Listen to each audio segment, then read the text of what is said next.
Hey guys, what's going on? I'm Brock McLaughlin, aka tonight Frank Ocean. Because of this bandana, I just decided to stuck on my wet hair. I just got back from the gyms. I've been working on my pipes. What up? Thanks for watching Comedy Gamers. Today's review is an interesting one. We're talking about Watch Dogs 2. Oh, Watch Dogs 2. I'm actually surprised it actually came out when it said it would. That was pretty shocking. I didn't love the first one. I didn't really like the first one at all. But the second one has definitely improved on that. And Ubisoft is kind of finding its groove for the game. It's definitely not a great game, but it's not a terrible game either. Let's do a quick overview before we dive in. First off, it's a great looking open world. It's huge. A lot of it's hackable. There's lots of things hidden in there to do. It's cool. I like that it ditches the dark and seriousness of the original. It was far too David Fincher in the first one. This one's a lot more fun. It's kind of like the Saints Row 2 of sequels. I like the aspect of you can either go stealth or go hard. I preferred kind of going guns blazing for the most part, but that's because checkpoints were pretty much non-existent. We'll get into that later. And really you could play as you desired and at your own pace. I wasn't a big fan of the driving. It was... some of the areas really lacked a solid polish. Maybe that will be taken care of down the line. A lot of the missions were repetitive. I found that was a huge problem in the first one. There's definitely more variety. You can get lost in side missions and whatnot, but they all end up kind of just being the same at the end of the day. It's a little bit zany, and the dialogue is really cringy at parts, and it really feels like it's trying hard. I don't really know what it's going for half the time. I don't really know what the story was half the time. It was a little out there, and there was a few frame rate issues, but nothing major. Actually, it was pretty solid on that front. Put that over on the good list. All right. So let's talk about this. Let's really get into this game. Watch Dogs 2 kind of hit me with surprise. I mean, the game pretty much avoided most of the hype machine. It was only unveiled like 5 short months ago. It totally ditches the first character and gets rid of the Chicago backdrop. Exchanges it for like bright pink shorts and sun and tons of tech that is definitely not Google and Facebook and Twitter and all that. San Francisco feels like San Francisco. I mean, of course it's a lot smaller in scale, but it really does feel like a living, breathing San Francisco. Like, it has all the weirdness and quirkiness for it, and that really does help the game at parts. African American lead Marcus Holloway is awesome, man. He's great. He's a great main character. I liked him. I didn't like his motivation all that much because I don't feel like he ever got a really fleshed out motivation. You surprisingly don't learn a lot about him and his past, if that makes sense. So the game starts out with Marcus. He joins this group of hacktivists called DedSec, who all totally look like they've like, if there was like a reality show about hacking in America, this would be its cast of characters. Like, they're really weird. Really, there's not much left from the original game. You'll figure that out pretty quickly here. It really just feels like they took the hacking part, added a little bit of Mr. Robot, and definitely shaking it with Grand Theft Auto. But I'm gonna go back to it. Really feels like Saints Row. Like, it's a lot more balls to the wall, just crazy, and definitely does not take itself seriously at all. So, what's the game about?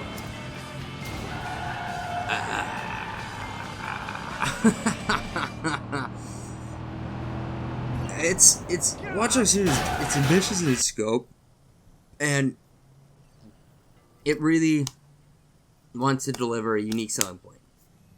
Hacking. Not only is there a huge cityscape and a coastline to explore, there's also a virtual, hackable shadow of that too. Pressing the right stick will bring up this view. Every single thing you see is a target. Intercept people's phone calls and text messages. You can hack their bank accounts, take remote control of cars. The gameplay is on today's modern and very real fear of data and identity theft.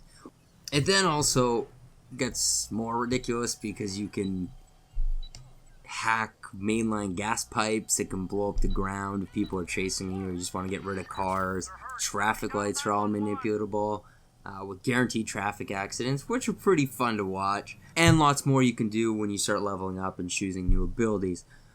Not many of the abilities I found really added that much to the game after the initial kind of base upgrades. It's definitely designed to be an entertaining game first and foremost. I think one of the best parts for me is while you're driving and as you're experiencing Watch Dogs 2's sense of San Francisco, the NPCs are just the best I've ever seen. They're so funny to just like sit on a park bench and like watch what they're doing because they act ridiculously. You try and take a selfie and one will moon you or jump in your photo, and couples will be making out on in the back of alleys. And I parked this like really dope car in the woods, and I came back and this bum was peeing on it. Like, there's a lot of humor, and it is very cool. Grand Theft Auto 5, I mean, most of those people you just mow over, but each person in this game has a name and identity, and it actually feels like they're real and not just, a computerized person. It's the best NPCs I've ever seen. I'm very, very impressed by them. And of course, among all the fun and chaos, there is a storyline of sorts. Holloway is introduced when infiltrating a CTOS headquarters, the company that has an international database of citizens and which monitors the world. It's a play on Facebook meets the FBI, essentially. To delete his online profile is a big up. Yours to the Bloom Corporation. It's all orchestrated by DedSec, the hacker collective that shares more than a passing resemblance to Mr. Robot's F Society.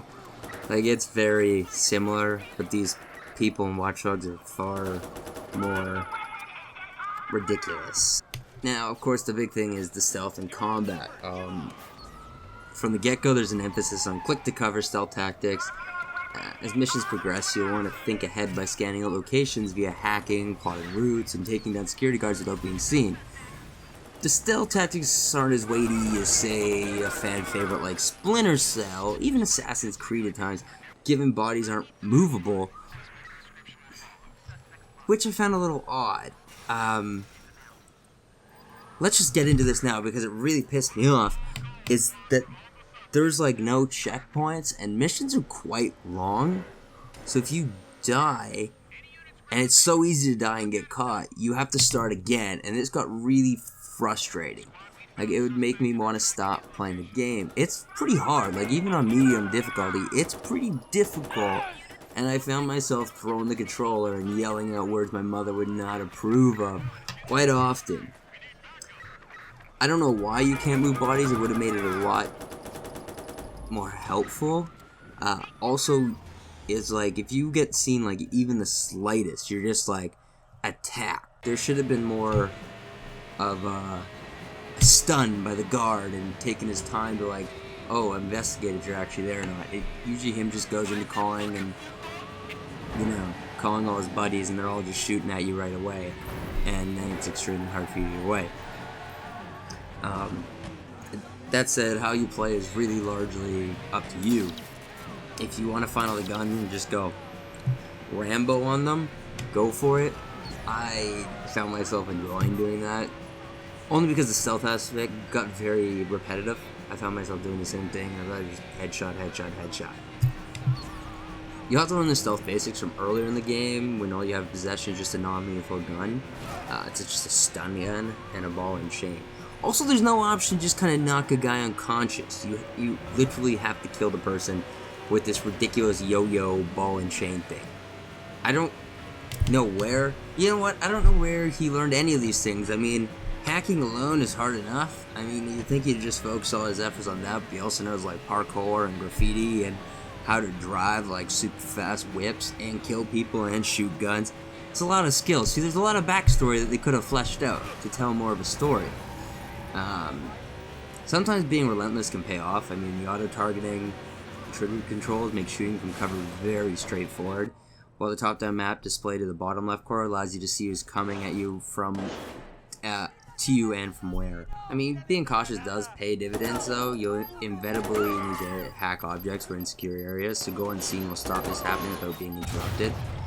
The infiltrate and hack missions quickly become one and the same though, irrelevant of the storyline of security peppered around the task. The security guard AI feels fairly on rails too. They don't really stutter or go off. There's also no point system, so it really doesn't matter if you just like blow up the place or use stealth. It makes no difference to your experience points at the end of the mission. It just offers different ways to play depending on who you are. Are you crazy or are you going in slow? Watch Dogs 2 does have multiplayer. You can play cooperatively by inviting friends, or there's a new seamless multiplayer option to play with unknown others. Sort of like GT Online. Ahead of launch was a little bit of a problem, but it's all working now, and I've done a few rounds and it's pretty solid. Again, most of you know I usually only focus on the single player. That's kind of where I like to play, and not a huge online guy, but it is working. There's a pretty cool bounty hunter mode you can hop into, but really the storyline and the missions was enough for me. That's easy 30 hours of gameplay right there. So, enough of me talking. What do I think? It's certainly a very good step in the right direction. It's brighter, it's zanier, it's broader reaching, and more focused on fun, without any of the hype to drag it around. It often feels like it is trying too hard though. The mishmash of characters, a lot of the hacking though, and stealth stuff is just kind of ripped off from the first game, and it's just kind of painted with a new brush of color and doesn't really make it any more fun. If you did love the original Watch Dogs, then you'll love this. And if you're looking for something else other than GTA 5 for open world action, this is a good bet. It is really fun, and I did find myself just kind of driving around. The side missions are really good too. The go-karting is really cool, taking off jumps, racing around, graffitiing. It's all cool. It's fun. And just driving around jacking people's money is cool too. Watch Dogs 2. I mean, if I had to give it a score, thankfully no one has a gun to my head, but it's good. It's good. If you get it on sale, even better. I'd recommend it. It's fun. It's not perfect, but it doesn't try to be. It's just a pretty solid, good 30 hours of game. Plus multiplayer. I'll check it out if you do want to play multiplayer. Let me know. I'll game with you. Let me know what you think of my headband. Let me know what you think of this review. Thank you guys so much for watching. Again, I'm Brock McLaughlin. Hit subscribe and watch more of our videos. Why don't ya? Alright guys, with that, here's a karate chop out of here. Chia! And peace.